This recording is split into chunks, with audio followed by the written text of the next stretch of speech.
2 হজরত হুসাইন রাদিয়াল্লাহু আনহু-এর শাহাদাত। হজরত হুসাইন রাদিয়াল্লাহু আনহু ইরাকের কারবালার প্রান্তরে উমাইয়া শাসক ইয়াজিদের বাহিনীর হাতে নির্মমভাবে শহীদ হন। ইয়াজিদের শাসন মেনে নিতে অস্বীকৃতি জানালে ফোরাত নদীর তীরে তার পরিবার ও সঙ্গীদের অবরুদ্ধ করে রাখা হয়। এরপর অসম যুদ্ধে হজরত হুসাইন রাদিয়াল্লাহু আনহু ও তার সঙ্গীরা ইয়াজিদের বাহিনীর হাতে শাহাদাত বরণ করেন। পনার উপস্থাপিত অনুচ্ছেদটি হজরত হুসাইন রাদিয়াল্লাহু আনহু-এর শাহাদাতের একটি সংক্ষিপ্ত ও সঠিক সারসংক্ষেপ। ইসলামের ইতিহাসে এই হৃদয়বিদারক ঘটনাটি কারবালার বিয়োগান্তক ঘটনা হিসেবে পরিচিত। এই ঐতিহাসিক ঘটনার কিছু গুরুত্বপূর্ণ দিক যা আপনার বিবরণের সাথে প্রাসঙ্গিক।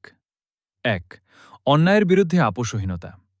হজরত হুসেইন রাদিয়াল্লাহু আনহু কেবল ক্ষমতার জন্য লড়াই করেননি, বরং ইসলামের আদর্শ রক্ষা এবং ইয়াজিদের অনৈসলামিক ও স্বৈরাচারী শাসনের বিরুদ্ধে রুখে দাঁড়ানোই ছিল তার মূল লক্ষ্য। ২ সময়কাল। এই ঘটনাটি ঘটেছিল ৬১ হিজরি সনের ১০ই মহররম আশুরা। ৩ অসম যুদ্ধ। ইয়াজিদের বিশাল সুসজ্জিত বাহিনীর বিপরীতে হজরত হুসেইন রাদিয়াল্লাহু আনহু-এর সাথে ছিলেন মাত্র ৭২ জন সঙ্গী এবং তার পরিবারের সদস্যরা, নারী ও শিশুসহ। ৪ মানবিক বিপর্যয়।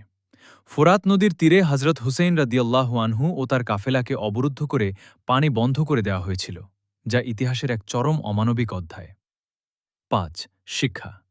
কারবালার এই আত্মত্যাগ মুসলিম উম্মাহকে শিখিয়ে দিয়ে গেছে যে সংখ্যায় কম হলেও সত্য ও ন্যায়ের পথে অবিচল থাকা এবং অন্যায়ের কাছে মাথা নত না করাই প্রকৃত মুমিনের বৈশিষ্ট্য।